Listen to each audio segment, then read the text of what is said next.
Some truths are never spoken out loud, not because they lack importance, but because they shatter the stories we've built our lives upon. These truths hide beneath romantic poems and ideals we were taught to admire since childhood. But when we peel back the layers of fairy tales, sweet promises and fantasies of forever, we uncover something bitter, yet real. These truths don't comfort us. They hurt, they break illusions, and they start to show us clearly. One such truth is that she doesn't love the way you do. She never did. It's not out of cruelty or deceit, but because her emotional framework and thinking operate differently. You dream of eternal soulful union. She assesses, adapts, often without explaining.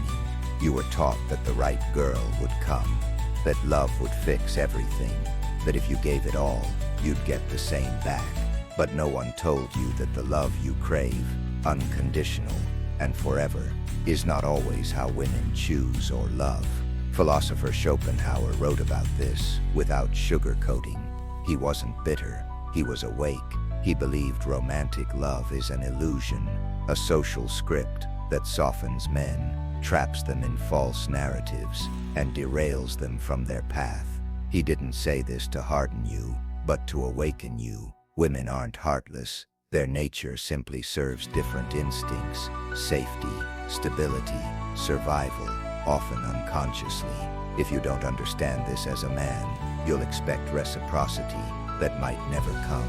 And when it doesn't, your world collapses. You gave your time, energy, soul, thinking it was a fair exchange. Then she grew distant, cold, without a clear reason. The pain wasn't just in her leaving, it was in the story breaking. The one you thought you were both living. We sought soul union. She was making a biological calculation. This doesn't make her evil, just different. And not knowing this difference is what breaks you. You thought love was a sacred agreement. She may have seen it as temporary. You attached with full devotion, hoping it was forever. But she constantly evaluates. Are you still the best option? If her unconscious feels someone else is more secure or capable, her interest fades. No drama, no warning. You didn't do anything wrong. You just played a game without knowing the rules. You weren't in a soul bond. You were part of nature's selection. That's not your weakness. It's your humanity. Blind trust is what hurts. Many men never recover. They turn bitter, broken, emotionally withdrawn. But the answer isn't hate. Schopenhauer didn't say give up on love. He said give up on illusion. And once you see, you can't unsee. You weren't attached by force. You were attached by hope. You thought she was the final destination. So when she left, your world crumbled. You tried to save it, even if it broke you. What you saw as a spiritual bond was, for her, a completed task. The most confusing part. She didn't hate you. Maybe she didn't even know why she left. Her nature just signaled that the connection was no longer useful. And when you become needy, broken, desperate, you don't just lose her, you lose yourself. Your self-worth vanishes. Your identity scatters because you centered everything on her. When she left, nothing remained. The harshest truth, you can't fully blame her. She never sold you that dream. You sold it to yourself. And now the same pain is teaching you to love. Blindly is self-destruction. This isn't just heartbreak, it's identity collapse. The future you built on her presence has burned to ashes. That surrender has become emptiness. The man in the mirror didn't break because of her. He broke the day he gave up his self-respect. Schopenhauer didn't write to break you.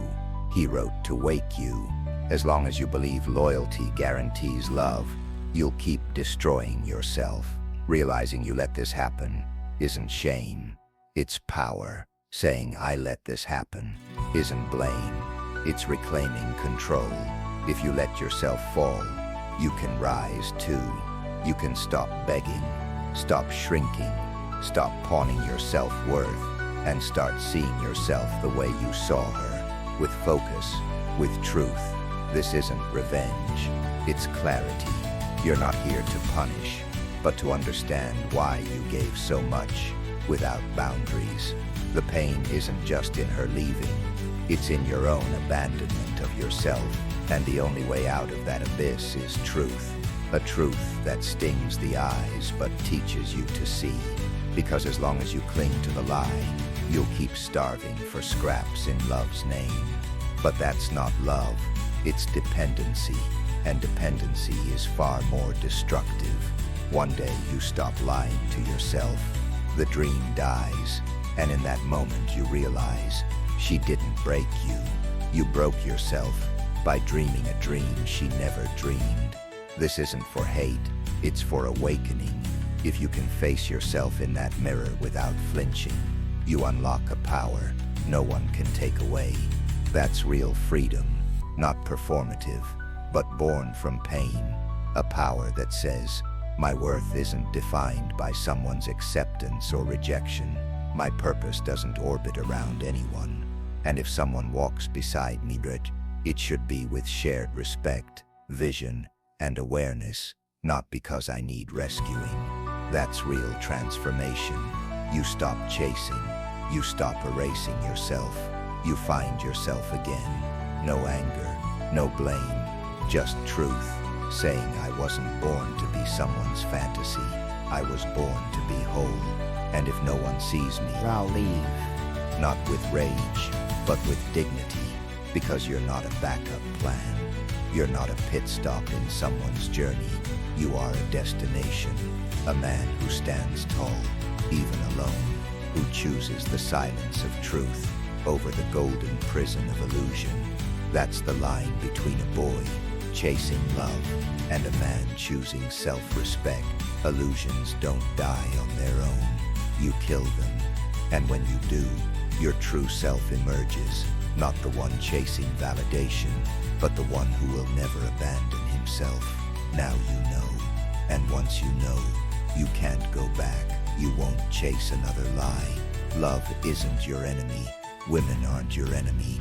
The real enemy was the story you believed, but not anymore. Now you see. Now you walk with your eyes open.